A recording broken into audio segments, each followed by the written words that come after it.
Baik, assalamualaikum warahmatullahi wabarakatuh. Selamat malam teman-teman semua. Berjumpa lagi di tutorial PHP Aji.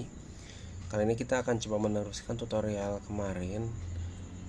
Kemarin itu kan kita udah coba buat halaman ini ya di program yang kemarin kita buat.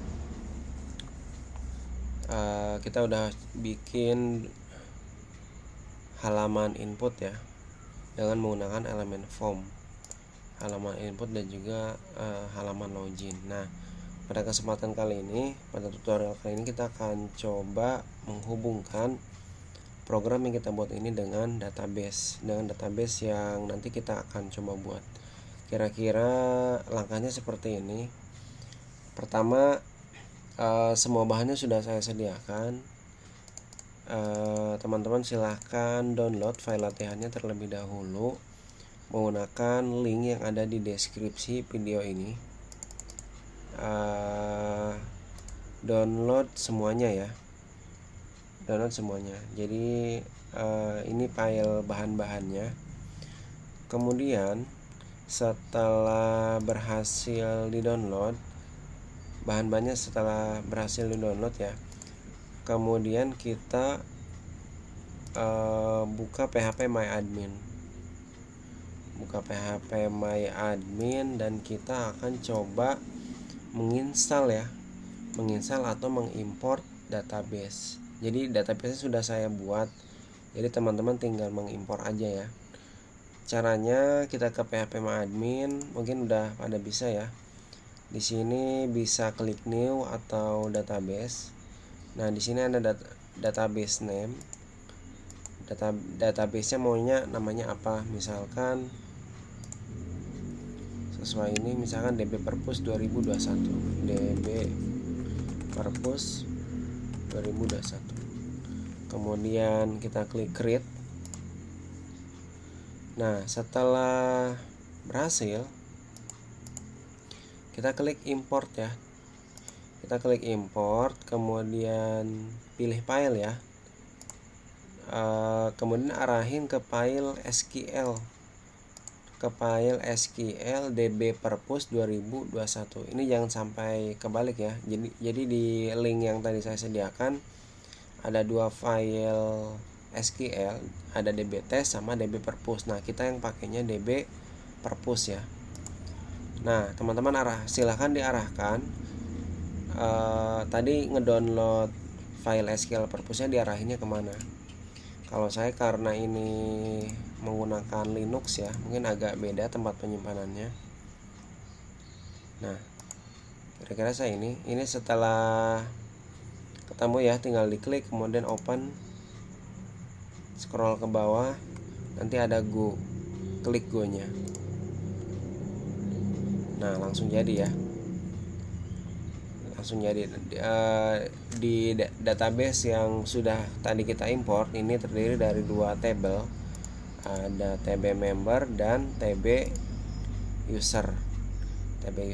Nah, nanti di TB user ini akan kita hubungkan dengan halaman login yang kemarin kita buat. Jadi ngelihat datanya tuh ke sini, ke TB user gitu ya. Ini langkah pertama udah. Langkah kedua ya, menginstal dan mengimport database. Kemudian kita akan membuat koneksi dari PHP ke database. Jadi program kita yang kemarin kita buat menggunakan PHP dan HTML ini, kita akan hubungkan dengan database. Nah, cuman nggak bisa langsung dari PHP ke database gitu. Ini butuh penghubung atau jembatannya gitu ya, atau driver. Kita nyebutnya itu file koneksinya ya. Nah, ini sudah saya sediakan juga di folder Arduino 2. Ini sebenarnya program yang udah jadi ya. Teman-teman download dulu aja. Silahkan di-download. Nanti folder Arduino-nya silahkan dibuka, kemudian cari file yang namanya koneksi. Nah, ini ya, koneksi, copy, kemudian pindahkan ke folder project teman-teman kemarin ya, dia project purpose ya, dibuka kemudian paste di situ. Nah, oh udah ada nih ya di, kalau punya saya kayaknya dulu pernah pindahin ke sini. Tinggal kalau punya saya tinggal di replace aja ya. Kemudian kita akan coba buat koneksi. Nah, kemudian koneksi yang tadi kita download ya, yang tadi kita pastekan di folder project kita, silahkan dibuka. Kemudian nah ini drivernya ya, yang DBH new PDO. Nah, di sini ada DB name Arduino. Nah, ini adalah nama database yang akan kita hubungkan. Si program ini akan dihubungkan ke database apa? Nah, kita akan hubungkan dengan database yang tadi kita buat, namanya adalah DB Purpose 2021 ya. DB Purpose 2021. Nah, ini tinggal diganti aja. DB Purpose 2021. Kayak gitu. Nah, kemudian root ini adalah username dari PHP MyAdmin-nya. Kalau standarnya sih biasanya kosong, tapi kalau misal punya teman-teman ada passwordnya, nah ini dikutip dua terakhir nih ya, ini tinggal diisi aja. Kalau emang PHP MyAdmin teman-teman ada passwordnya gitu ya, tapi karena kebetulan punya saya nggak ada passwordnya, udah gini aja. Jadi kita cuma ngerubah DB name-nya aja. Kalau udah, jangan lupa disimpan. Kemudian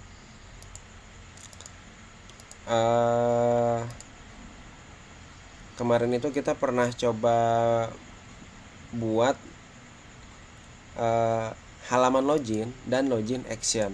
Jadi halaman login ini adalah tampilannya ya, tampilan dari si login seperti ini.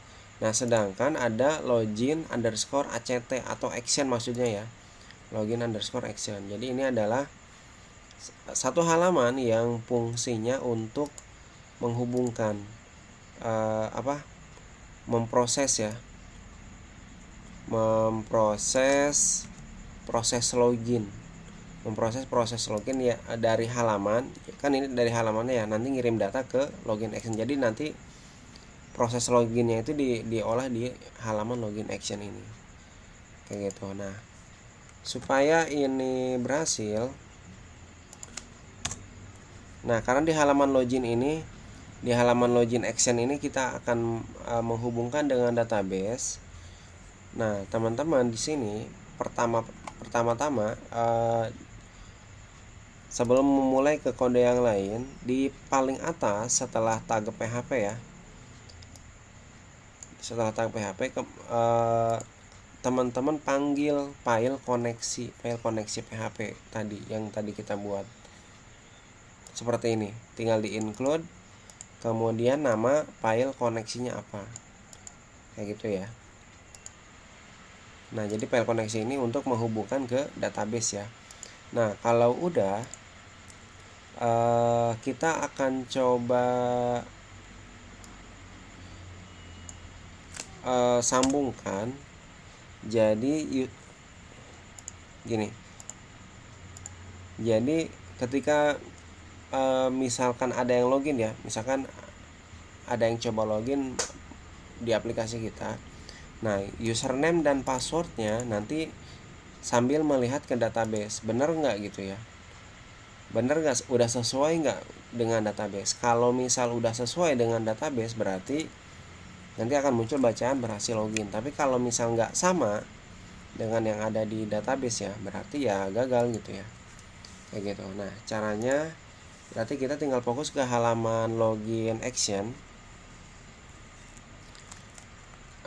Kita panggil dulu,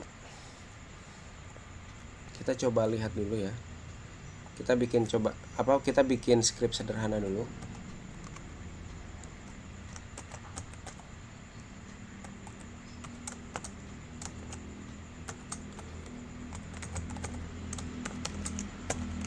Kira-kira seperti ini. Nah, kemudian kita masukkan kode query-nya. Saya harap sebelum teman-teman mempraktikkan ini seenggaknya pernah ngebaca ya perintah query itu apa aja. Misalkan select bintang from, nama tabelnya apa? TB user ya. TB user where kita akan coba samain. Nah, username-nya adalah password. Jadi supaya berhasil login, jadi nanti ketika nanti klik login, datanya nanti akan disamakan ke database. Jadi username-nya itu harus sama dengan username dan passwordnya itu harus sama dengan yang ada di database. Jadi kalau di database itu username-nya itu harus perpus 1, sedangkan passwordnya 123 gitu. Jadi dikatakan berhasil kalau username dan passwordnya ini udah sesuai dengan yang ada di database. Jadi kalau misal salah satunya ada yang salah ya berarti gagal gitu ya. Nah, kita coba select bintang from TB user where username dan juga passwordnya. Username ini username itu maksudnya nama kolom yang ada di database ya, berarti ini ya. Username-nya apa dan passwordnya apa gitu. Jadi ketika data dari halaman login tadi terkirim, kan nanti nyampe ke sini ya, ke login action. Nah, username disimpan ke $U, password disimpan ke dalam $P. Nah, kemudian dua variabel ini kita masukkan ke dalam query. Jadi kita akan coba melihat ke database.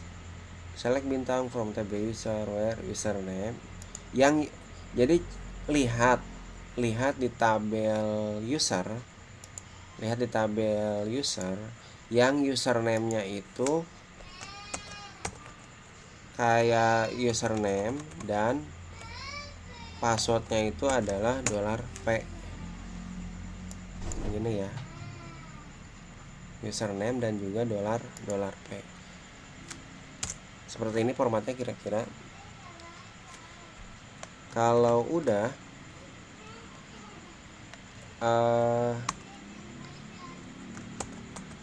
kemudian kita coba hitung barisnya. Kalau nggak salah kayak gini ya. Jadi gini. Ini perintah untuk melihat ya, membandingkan, untuk melihat isi dari tabel user berdasarkan username dan juga password. Jadi kalau username dan passwordnya ini, jadi username dan password yang dikirimkan dari halaman login itu sesuai dengan yang ada di database, maka nanti akan dihitung. Ini row count ini maksudnya menghitung baris ya, menghitung baris. Jadi kalau memang username dan passwordnya benar, maka barisnya ini akan berjumlah 1. Tapi kalau salah maka akan berjumlah 0. Akan berjumlah 0 gitu ya. Nah, kita coba lagi, kita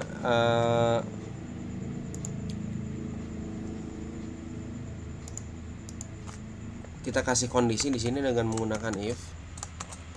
Nah, kita kasih kondisi jika kita bedain ininya ya, key 2 ya. Jika key 2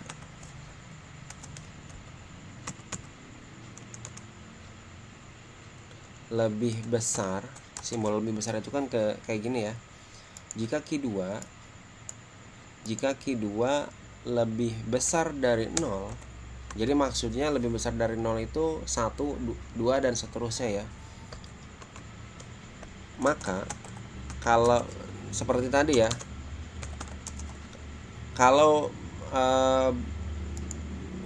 username dan passwordnya ini ada ya, berarti jumlahnya itu pasti 1. Pasti jumlahnya ini 1.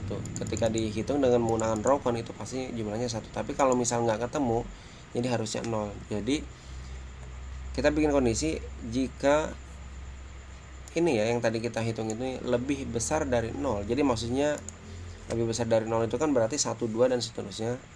Berarti kan berhasil ya kalau lebih dari 0. Jadi jika berhasil maka akan muncul bacaan berhasil login. Nah, kalau salah gimana?